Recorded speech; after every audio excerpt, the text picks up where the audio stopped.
2025年3月、アメリカ、アリゾナ州フェニックスの救急病院。その夜、一人の女性が運び込まれた。モニターの波形が完全に平らになった。心臓は止まっていた。医師たちは互いの顔を見た。そして、誰も何も言えなかった。死亡宣告まで、あと数秒、その瞬間だった。彼女は後に、こう語っている。暗闇の中に、光でできた構造物があった。壁でも天井でもない。ただ、光が形を持っていた。そこに引き寄せられるように、私は近づいていった。8分30秒。それが、彼女の心臓が止まっていた時間だ。医学的には、脳への血流が5分を超えると、重篤な後遺症が残るとされている。10分を超えれば、蘇生そのものが絶望的になる。それが医療の常識だった。しかし、彼女は戻ってきた。そして、戻ってきた彼女は、別人だった。担当医が最初に発した言葉は、驚きでも安堵でもなかった。脳が、完全に生まれ変わっている。脳波のパターンが、以前の記録と一致しない。まるで、別の人間の脳を見ているようだ。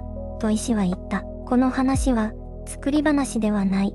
2025年、実際にアリゾナ州で起きた出来事だ。医療記録が存在し、複数の専門医が関与している。では、なぜ彼女の脳は、生まれ変わったのか。それを理解するには、あの事故が起きる前の彼女のことを、まず知る必要がある。彼女の名前は、サラ・ミッチェル。2025年当時、34歳だった。アリゾナ州フェニックスの郊外で、小さなカフェを経営していた。朝早くから仕込みをして、夜は帳簿をつける。そんな、ごく普通の毎日を送っていた。学校の成績はいつも平均以下だった。本人も、自分は勉強が得意じゃない。と、笑いながら話していたという。数字には特に弱く、レジの計算でさえ、スマートフォンに頼っていた。音楽の経験も、ほとんどなかった。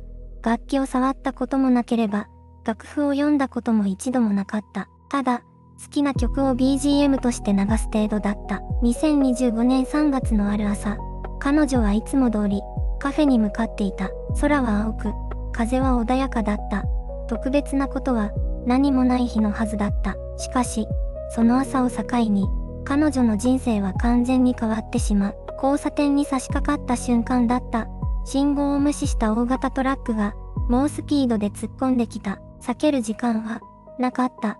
衝突の衝撃で、彼女の体は道路に激しく叩きつけられた。心臓が、止まった。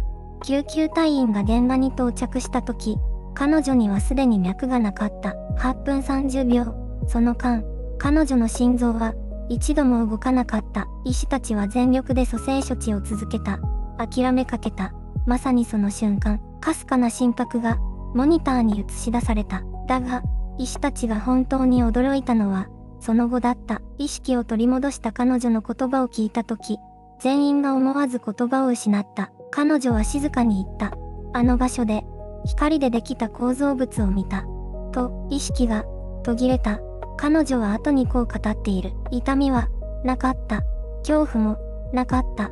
ただ、すべてが静かになった。救急車の中で、医師たちは懸命に叫んでいた。モニターが警告音を鳴らし続けていた。除細動器が、何度も彼女の胸に電流を送り込んだ。しかし彼女には、それが聞こえなかった。気づいたとき、彼女は別の場所にいた。天井でも、床でも、どこかの空間でもない。表現できない。何か別の次元。彼女はそこで、自分の体を見下ろしていた。白いシーツの上に横たわる。動かない自分の姿を、医師たちが走り回っていた。看護師が数字を読み上げていた。でも誰も、彼女に気づかなかった。彼女はそこにいた。確かに、そこにいた。なのに、誰にも見えなかった。これは夢ではない。と彼女は言う。夢には曖昧さがある。輪郭がぼやけ、記憶が崩れていく。でもあの瞬間は違った。すべてが鮮明だった。むしろ、現実よりもはるかに鮮明だった。そして彼女の意識は、引き寄せられるように動き始めた。遠くに、何かがあった。光ではなかった。少なくとも、普通の光ではなかった。それは構造を持っていた。形を持っていた。まるで、巨大な建築物のように、彼女はその方向へ、近づいていった。足はなかった。体もなかった。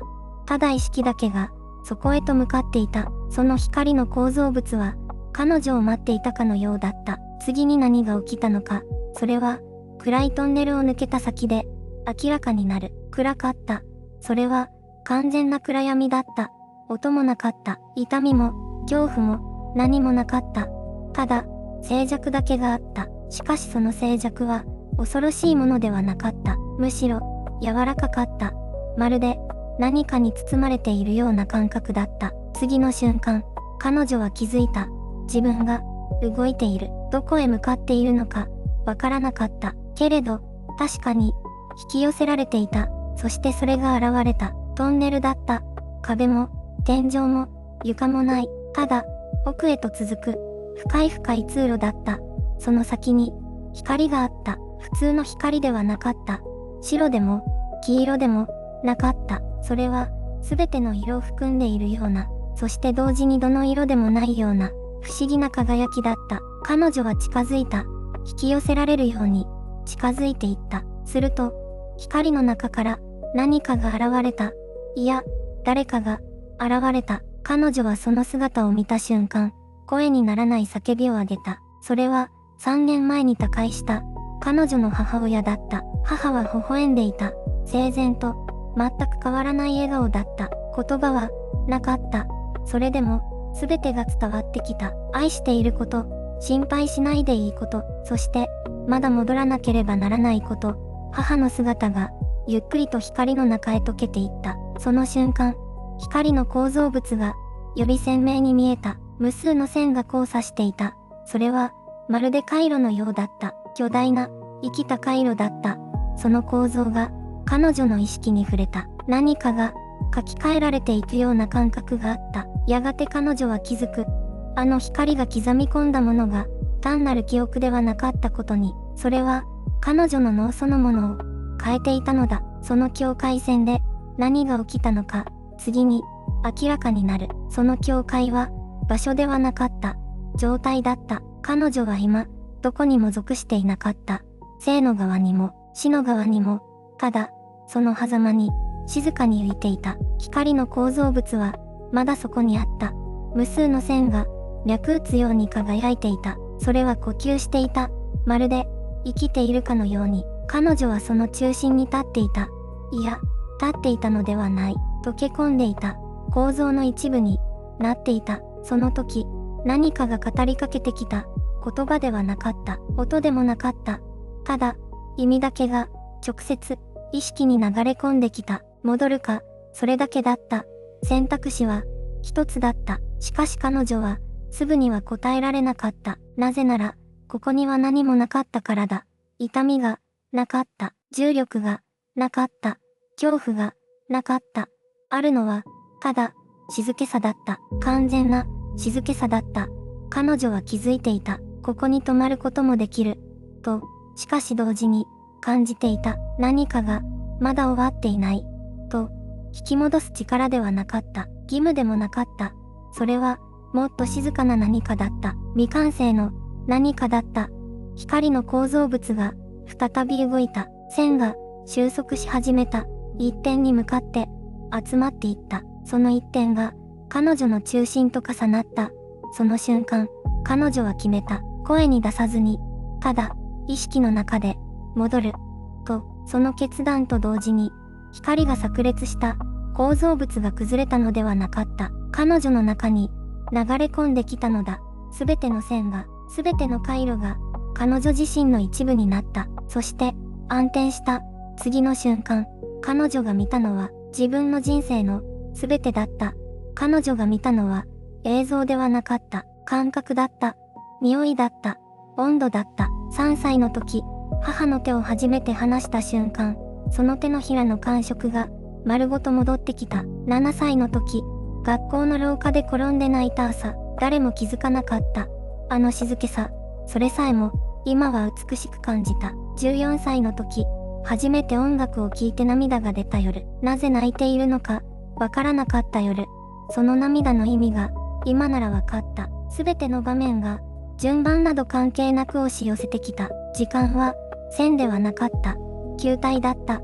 どこを触れても、そこに、自分、がいた。悔やんでいた日も、逃げ出したかった日も、誰かを傷つけてしまった夜も、すべてが等しく輝いていた。否定すべきものは何一つなかった。それが最も衝撃的だった。彼女はずっと自分の人生を不完全なものだと思っていた。もっとうまくやれたはずだと、もっと賢ければよかったと。でも今、光の中でその全てを見渡したとき、完璧だったと感じた。一度も誰かに認められなかった日々でさえ完璧だった。その認識が体の芯まで染み込んだとき、パノラマは静かに閉じ始めた。映像が消えたのではない。すべてが彼女の中に格納されたのだ。失われたのではなく、所有した生きたすべてを。そして彼女は気づいた。これは終わりではない。と、戻るべき場所があると、戻る理由があると、光が再び動き始めた。光が動き出した。遠くから、深いところから、まるで眠りから覚めるように。しかし、それは眠りではなかった。8分30秒。その時間が永遠のように感じられた。アリゾナ州の救急処置室では、医療チームが必死に蘇生を続けていた。電気ショック、胸骨圧迫、呼びかけ、反応はなかった。心拍は止まったままだった。担当医師は後にこう語っている。あの時、私たちは諦めかけていた。と、しかし、8分30秒が経過した。その瞬間、モニターが小さく反応した。一度だけ。そしてまた、もう一度、波形が戻ってきた。医師たちは声を失った。次の瞬間、処置室は静寂から一転した。蘇生した。彼女は戻ってきた。しかし、その後に続いたのは、安堵だけではなかった。最初の検査結果を見た神経科医が言葉を失った。脳波のパターンが別人のようだ。それが医療チームの第一声だった。通常、長時間の心停止の後には脳へのダメージが残る。酸素が届かなかった時間が経ければ長いほど失われるものは多い。それが医学の常識だった。しかし彼女の脳は違った。ダメージを受けていなかった。それどころか、以前には見られなかった活動領域が新たに活性化していた。医師たちは記録を取り直した。測定器を疑った。それでも数値は変わらなかった。脳が完全に生まれ変わった。誰かがそうつぶやいた。処置室に沈黙が広がった。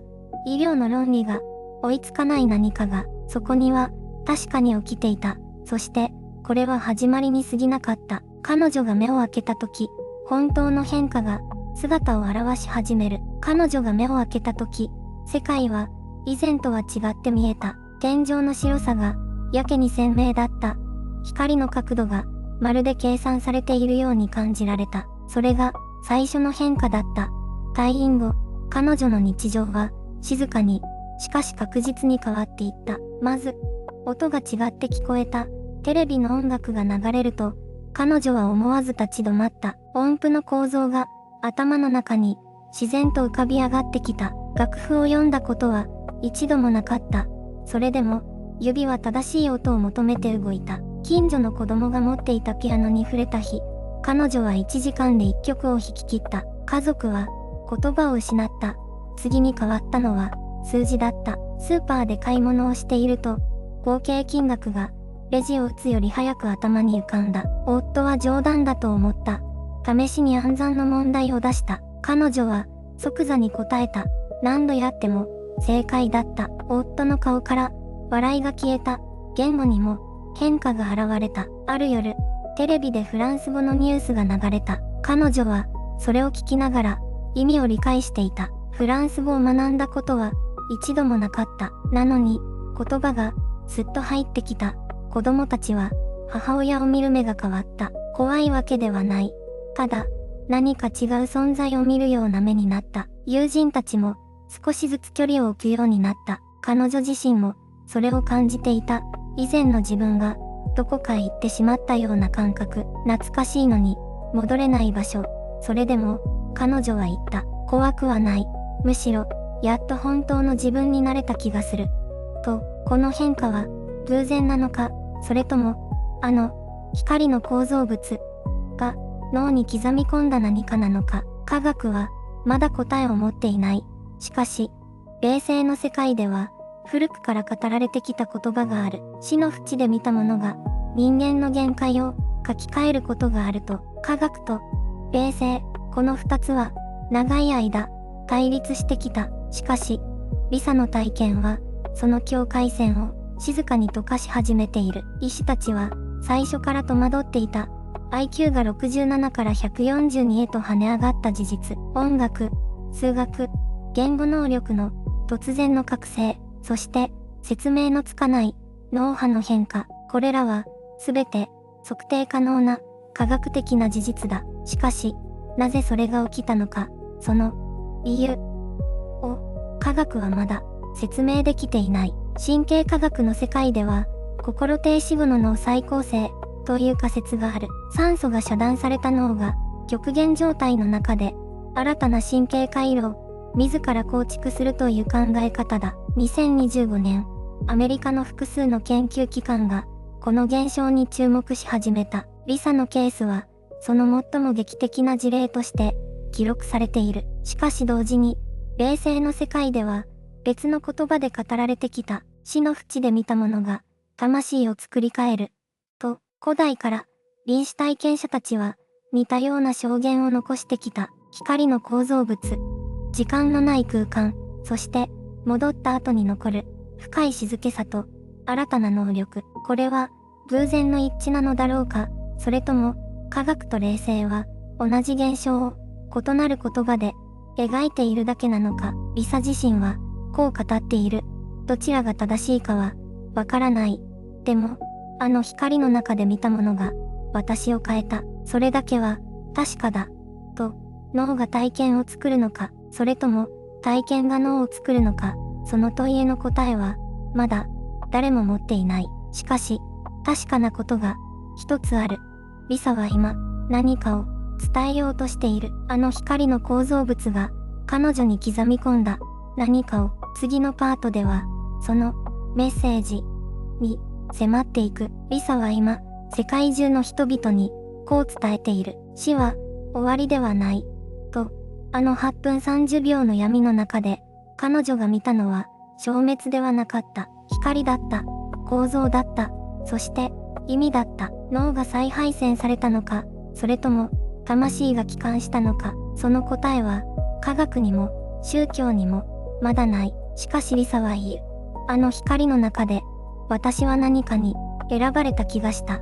と、それが何なのかはわからない。でも伝えなければならないという衝動だけが今も消えない。と、人は極限の瞬間に何かと出会うのかもしれない。それは脳が見せる幻なのか、それとも脳を超えた何かなのか。あなたはどちらだと思うだろうか。リサの物語はまだ続いている。そして今日も彼女はピアノを弾き、数式を書き、知らない言葉で夢を見る。あの光が彼女に残していったものとともに